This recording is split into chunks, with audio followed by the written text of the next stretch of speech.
Good morning, Achieve Charter School. It is Wednesday, May 19th, 2021. Hey, we kind of took an interesting spin on growth mindset this week, and we went in the Wayback Machine and we went back in our heads thinking about the end of the school year. And now we're going to actually turn around and start forward looking and looking towards the next school year and starting to make some growth mindset plans to prepare us for next year. Let's do the Pledge of Allegiance and then let's jump into this discussion. Can you please stand at attention? Salute. Pledge. I pledge allegiance to the flag of the United States of America and to the republic for which it stands, one nation, under God, indivisible, with liberty and justice for all. All right, have a seat. I'm going to take you on a little journey this time, forward in time. We're going to go forward in time about a little less than 3 months from today. And you are back at school. Actually, this is going to be right about 3 months from today. You're back at school.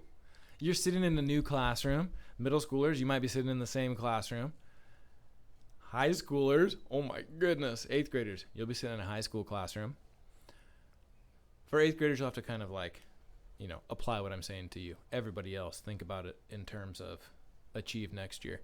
So, actually, if you're switching schools, the same themes exist, but just think about it within this, and I think your conversations will go well. So you're sitting here in class. Guess what you look like? Not like this, because I don't think we're going to be wearing masks next year. I'm almost certain at this point that we won't be wearing masks. So you're in class next year, and first of all, you can see each other's faces. You can see your friends. You can see your teacher's face, and you're like, my teacher's smiling at me. That's so nice. You're like, well, guess what? They were smiling at you all year this year. You just couldn't see them.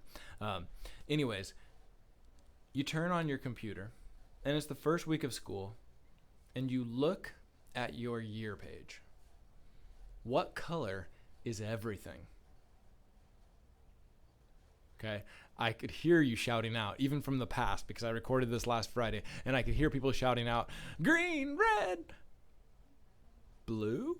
Everything's blue. The whole year page is blue. And then you look at it and you're like, okay, well, I remember this from last year. Okay. My brain's a little waterlogged from swimming all summer, but I remember this. I know what I need to do.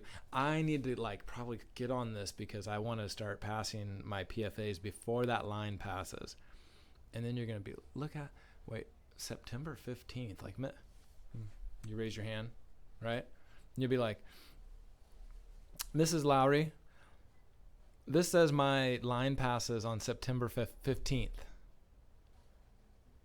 Yeah, that actually happened this school year. At the very start of the school year, you had about a month before any PFA was due. Maybe not quite a month in every class. What? I'm not going to be red for a long time next year. In fact, I might finish that month with a lot of green because now I know how to pass PFAs. I know how to get help. I know how to set goals. I don't have to do this on distance learning. I don't have to do it on Zoom. I don't have to wear my mask. I can work with my teacher. Completely different. So I want to start making some plans for next school year.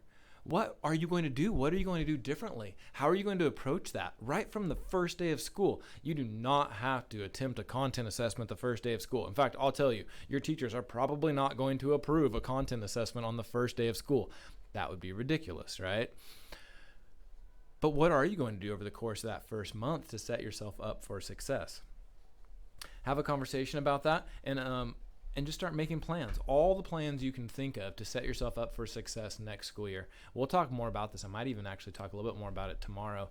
And then at the start of next school year, we're going to be talking about this all the time. How do you just set yourself up to just be successful and stay successful? That's way better than just being red. By the way, we all had a ton of red this year. That's not your fault at all. I mean, that kind of happens the first time a school does summit. It happened with everybody in every school this year, even if they didn't do summit, just because of COVID. So everybody had to work from behind this year. Anyways, chat about that. What's that going to be like? What's your game plan? How are you going to make sure you're successful? How do you make sure you stay ahead of that line? Have a great day, Achieve.